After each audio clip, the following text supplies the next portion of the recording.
Thank you very much for joining us this evening on Capital Market. Welcome on board. I'm Temple Ashaju.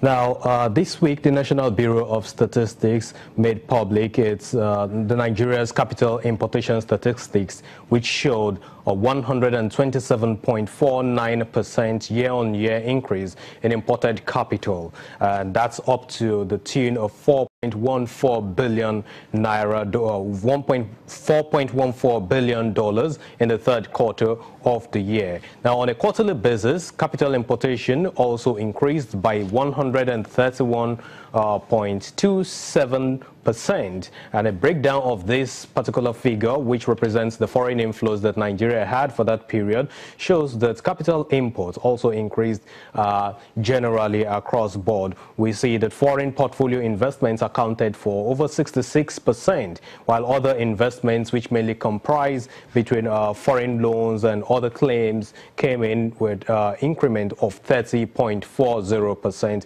while FDI, which is foreign direct investment, constitute a meager 2.84%. Now, this evening, we'll focus on how those numbers are represented in the Nigerian capital markets, mainly the Nigerian Stock Exchange, where we'll see foreign portfolio investments pushing up the all-share index, as well as the market capitalization, which now hovers around 13 trillion naira, and the all-share index is gravitating towards the 38,000 psychological line. A very interesting research analyst will be joining us on the program to give us his perspectives on all of this. Meantime, let's refresh our minds on some of the stories that drove the markets this week and the news that investors made use of for all of their investment plans. We'll start off with the National Assembly, where the House of Representatives Committee on Capital Market and Institution is calling on regulatory agencies in the capital market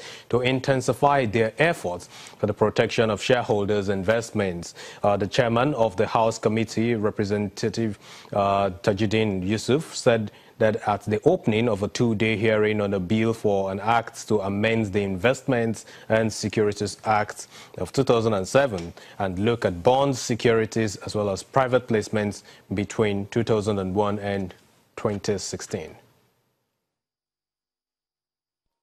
In a report published by the Nigeria Stock Exchange, over 300 private placements were marketed between 2005 and 2009. With many recording successes in their bids.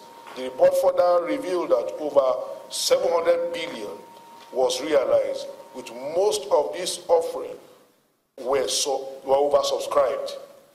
During this period, over 300 companies in the oil and gas sector, finance and non-financial industry, and other sectors of the Nigerian economy were involved in very degree of private placement. However, the report indicates that while some of these companies took advantage of the investor naivety, others were involved in outright sleaze and scam, thus breaking the hearts of many Nigerians. Ladies and gentlemen, this is why we are gathered here today. The House of Representatives, through the Committee on Capital Market and Institutions, seek to constructively engage investors, practitioners, and other interested parties to unravel the true situation of the various private placement securities and bonds between 2001 and 2016. That's Honorable Tajuddin Yusuf, the chairman for the Capital Markets Committee, right there at the National Assembly, the House of Reps precisely. Let's move on now with some other stories in the market, and this is as it concerns the operators in the markets. The Association of Stockbroking Houses of Nigeria, popularly known as ASHON, says plans for the establishment of Lagos Commodities and Futures Exchange is in top gears. Following the conclusion of private placements in respect of the plans, ASHON expects the capital raising to be followed by the registration with the Securities and Exchange Commission as operations planned to commence soon.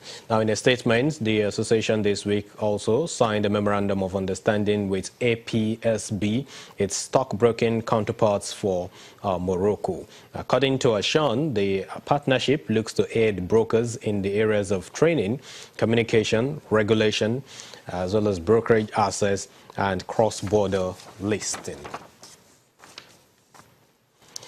Over to the NASD OTC now, where a new development is also coming up there. The NASD OTC Securities Exchange this week commenced the classification of admitted securities by level of disclosure, corporate governance, and financial responsibility.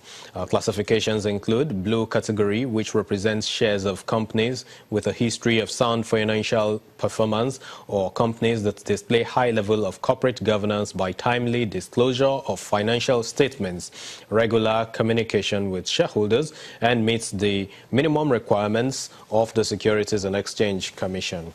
For the pink category, comprising shares of companies with default in minimum disclosure and reporting requirements of the Securities and Exchange Commission and the NASD OTC.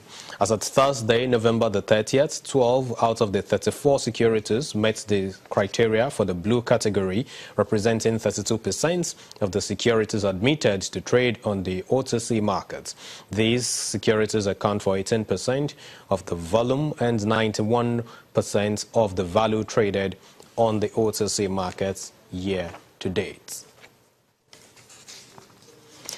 Now let's take a look at the numbers that came in from the markets this week. We'll continue with the NASD OTC, where the unlisted securities index dropped 0.55% on lackluster trading, as the market capitalization fell to 406.03 billion naira as against 408.30 billion naira that we saw in the preceding week. Volume in terms of year-to-date and value for year-to-date, as you see them right there on the screen. Let's move on to the equities markets, where the all-share index at the equity markets, Nigerian Stock Exchange, came in at 37,944.60, and that is with an increase of 1.55%. Market capitalization also increased to 13.215 trillion naira, having notched 1.58% on its own. Volume is 14.257 billion, while total value is 35.056 billion naira. All the sectors look so good, with the banking sector having 1.43% movement, and it's followed by the insurance sector that had the highest advancements this week by 1.54%. For the gainers, we've got Fidelity Bank, Forte Oil, as well as Law Union and Rock, while the losers, 11 PLC, which is the former Mobile PLC, UPL, and Name It also came online.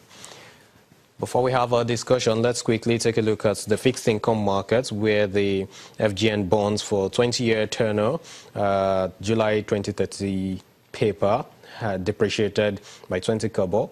It's increased in terms of yields to 14.66%. The 10-year, 7-year, and 5-year papers also depreciated in terms of price and increased in numbers in yield.